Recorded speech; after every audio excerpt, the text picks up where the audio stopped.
2022년 2월 8일 믿음의 사람들 이야기를 시작합니다. 우리가 이 땅에 복음을 전하기 위해 하나님께서 세우신 여러 믿음의 사람들을 알아가면서 나의 신앙은 어떠한지 다시금 돌아보는 귀한 시간 되시기를 주님의 이름으로 축복하고 소망합니다. 오늘 함께 나눌 믿음의 사람은 한국 최초 외국인 감리교 여성 선교사이자 한국 근대 여성교육의 선구자 메리 스크랜튼입니다. 스크랜튼 대부인은 그의 아들인 의사 윌리엄 스크랜튼과 함께 52세라는 늦은 나이에 선교사로 자원하여 1885년 6월 20일 내한합니다.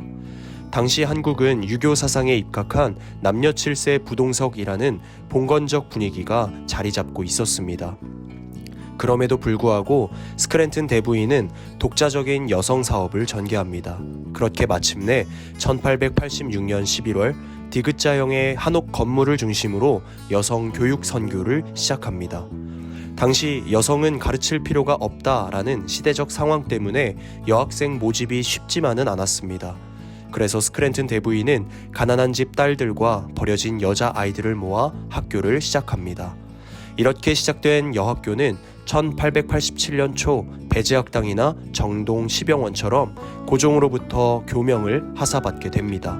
그 이름은 백꽃같이 순결하고 아름다우며 향기로운 열매를 맺으라 라는 뜻을 담고 있는 이화학당입니다.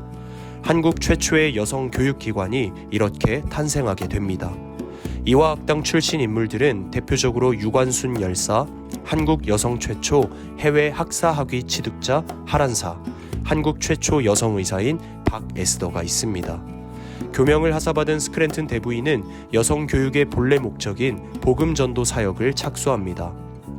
이화학당 기숙사 학생들에게 성경과 교리를 가르쳤으며 1888년 1월부터는 주일 학교를 시작하게 됩니다. 또한 이화학당의 노하우를 발판 삼아 경기도 수원시 팔달구에 여학생들을 위한 3일 소학당을 설립하여 이곳에서도 복음 전도 사역을 착수합니다. 스크랜튼 대부인의 활동은 의료 사업으로도 확장됩니다. 남녀간 내외로 인해 남성 의사에게 진찰받기를 두려워하는 여성들을 위한 보구여관이라는 한국 최초 여성 전용 병원을 설립합니다. 여성 교육과 여성 의료의 선구자인 스크랜튼 대부인은 말년에 미국으로 돌아가라는 권유를 받습니다. 하지만 스크랜튼 대부인은 조선 땅에서 죽겠다라는 확고한 신념을 가지고 평생을 한국의 여러 곳을 순회하며 선교와 교육 활동을 하게 됩니다. 그렇게 1909년 10월 8일 그녀의 바람대로 한국에서 향년 76세의 나이로 생을 마감합니다. 한국에 묻히고 싶다는 그녀의 유언에 따라 양화진 외국인 선교사 묘원에 장사됩니다. 데살로니가 전서 2장 8절에 보면 우리가 이같이 너희를 사모하여 하나님의 복음뿐 아니라 우리의 목숨까지도 너희에게 주기를 기뻐함은 너희가 우리의 사랑하는 자 됨이라. 생각해보면 스크랜튼 대부인이 한국에서 했던 일들은 시대적 틀을 타파하는, 누가 보면 비난받을 일이라 말해도 과언이 아닐 정도의 무모한 행동입니다. 하지만 스크랜튼 대부인은 하나님께서 지으신 사람에 차별을 두지 않고 모두가 평등한 대우를 받도록, 그것도 먼 이방 땅에서 열심을 다합니다. 무모한 일이었으나 스크랜튼 대부인의 노력으로 지금까지 이화여자대학교는 한국에서 역사와 전통 그리고 훌륭한 실력을 갖춘 교육기관이 됩니다.